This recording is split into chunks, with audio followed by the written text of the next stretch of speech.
नमस्कार। मैं पिंकी राठी आपके अपने YouTube चैनल अनंत हिंदी पाठशाला में पुनः आपका फिर से स्वागत करती हूँ। आज हम रेखाचित्र और ससमरण से संबंधित कुछ महत्वपूर्ण प्रश्नों पर चर्चा करेंगे।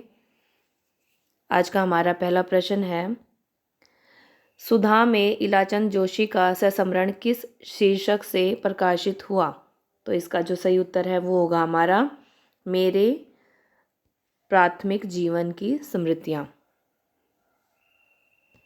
अगला प्रश्न है, माटी की मूर्तें किस लेखक की रचना है? तो माटी की मूर्तें जो रचना है वो है हमारी रामवृक्ष बेनीपुरी जी की रचना और इसका जो प्रकाशन वर्ष है वो है 1946 ईस्वी। अगला प्रश्न है, हरिओद जी का ससमरण किस रचनाकार ने लिखा? तो हरिओद का ससमरण है वो किस रचनाकार ने लिखा है? वो लिखा है बालमुकुंद गुप्त जी ने। अगला प्रश्न है, 30 दिन मालवीय जी के साथ किसकी रचना है? तो इसका जो सही उत्तर है वो है राम नरेश त्रिपाठी। इसका जो प्रकाशन वर्ष है वो है 1942 ईस्वी। अगला प्रश्न है, रामा, बिंदा और घीसा किस रचनाकार के ससमरणात्मक रेखाचित्र हैं? तो इसका सही उत्तर होगा हमारा महादेवी वर्मा। अगला प्रश्न है, रामवृक्ष बेनीपुरी की किस कृति में जेल जीवन पर आधारित ससमरण संकलित है? तो इसका सही उत्तर है हमारा जंजीर और दीवारें। अगला प्रश्न है, ससमरण और रेखाचित्र में कौन सी रचना महादेवी वर्मा की नहीं है? तो महादेवी वर्मा की जो रचना नहीं है वो है हमारी हमारे आराध्य। जो अतीत के चलचित्र है इसका जो प्रकाशन वर्ष है वो 1941 ईस्वी है और जो स्मृति की रेखाएं हैं इसका प्रकाशन वर्ष है 1943 ईस्वी और जो हमारे पथ के साथी है ये इनका ससमरण है और इसका जो प्रकाशन वर्ष है वो है 1956 ईस्वी और जो हमारे आराध्य है ये बनारसी दास चतुर्वेदी जी का ससमरण है। अगला प्रश्न है, जिनके साथ जिया किस लेखक की रचना है? तो इसका सही उत्तर होगा अमृतलाल नागर। इसका जो प्रकाशन वर्ष है जिनके साथ जिया इसका प्रकाशन वर्ष है 1981 ईस्वी। अगला प्रश्न है, इनमें से कौन सी रचना उपेंद्र नाथ अश्क की है? तो उपेंद्र नाथ अश्क की रचना बतानी है तो इसका सही उत्तर होगा मंटो मेरा दुश्मन। इसका जो प्रकाशन वर्ष है वो है 1956 ईस्वी और इसमें जो और ऑप्शन है उनकी भी बात कर लेते हैं। जिंदगी मुस्काई ये है 1953 ईस्वी में प्रकाशन हुआ और इसके जो रचनाकाल हैं वो है हमारे कन्हैयालाल मिश्र प्रभाकर। ये इनका एक ससमरण है जिंदगी मुस्काई।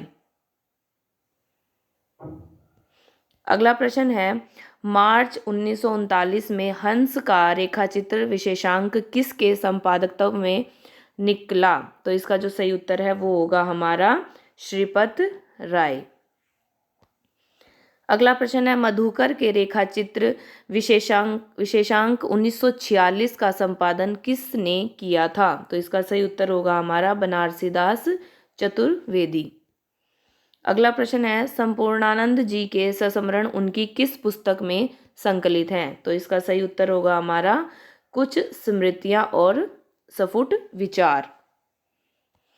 अगला प्रश्न है, रामवृक्ष बेनीपुरी की कौन सी रचना ससमरण और रेखाचित्र के अंतर्गत सम्मिलित नहीं की जाती? तो इसका जो सही उत्तर है वो होगा हमारा अम्बपाली। गेहूं और गुलाब का रचना काल है 1950 ईस्वी और जो लाल तारा है इसका रचना काल है 1938 ईस्वी।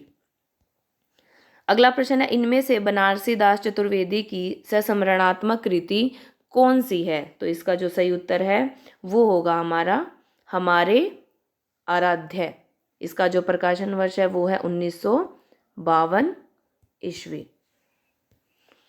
अगला प्रश्न है, हरिवंश राय बच्चन ने अपनी किस संस्मरणात्मक कृति में हिंदी साहित्य की सीमा और शक्ति का अंकन किया है? तो इसका सही उत्तर होगा हमारा नए पुराने झरोखे। इसका जो प्रकाशन वर्ष है वो है 1962 ईस्वी।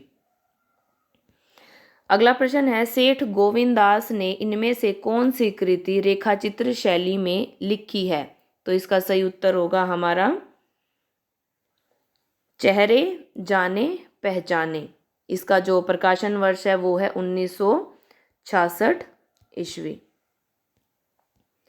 अगला प्रश्न है, हंस का प्रेमचंद स्मृति अंक 1937 किसने संपादित किया था? तो इसका जो सही उत्तर है वो होगा हमारा बाबूराव विष्णु पराडकर। अगला प्रश्न है, जवाहर भाई उनकी आत्मीयता और सहृदयता पुस्तक किस लेखक ने लिखी? तो इसका सही उत्तर होगा हमारा राय कृष्ण दास। अगला प्रश्न है, इन रचनाओं में से कौन सी रचना राहुल साकृत्यायन की नहीं है? तो नहीं है बताना है, तो इसका जो सही उत्तर होगा वो होगा हमारा क्षणदा। बचपन की स्मृतियाँ, इनका जो इसका प्रकाशन वर्ष देख लेते हैं। इसका प्रकाशन वर्ष है 1955 ईस्वी और जिनका मैं कृतज्ञ इस आप जो प्रकाशन वर्ष है ये है 1957 ईस्वी। अगला प्रश्न है, संस्मरणात्मक पुस्तक समय के पाँव किसकी रचना है? तो इसका जो सही उत्तर होगा वो होगा हमारा माखनलाल चतुर्वेदी। अगला प्रश्न है, इनमें से मन्मथनाथ गुप्त की संस्मरणात्मक कृति कौन सी है? तो इसका जो सही उत्तर है वो होगा हमारा क्रांति युग के संस्मरण। मन्मथनाथ गुप्त का एक जीवनी की भी बात कर लेते हैं। इनकी एक जीवनी है, इन्होंने एक ही जीवनी की रचना की है, चंद्रशेखर आजाद। इसका जो प्रकाशन वर्ष है वो है 1938 ईस्वी। ये भी काफ़ी महत्वपूर्ण है इनकी जीवनी, चंद्रशेखर आजाद नाम से। तो ये थी हमारी संस्मरण रेखाचित्र से संबंधित प्रश्नोत्तरी की श्रृंखला। अगली वीडियो में हम आत्मकथा और जीवनी से संबंधित महत्वपूर्ण प्रश्नों पर चर्चा करेंगे। और अंत तक वीडियो पर बने रहने के लिए सभी का धन्यवाद। मिलते हैं अगली वीडियो में।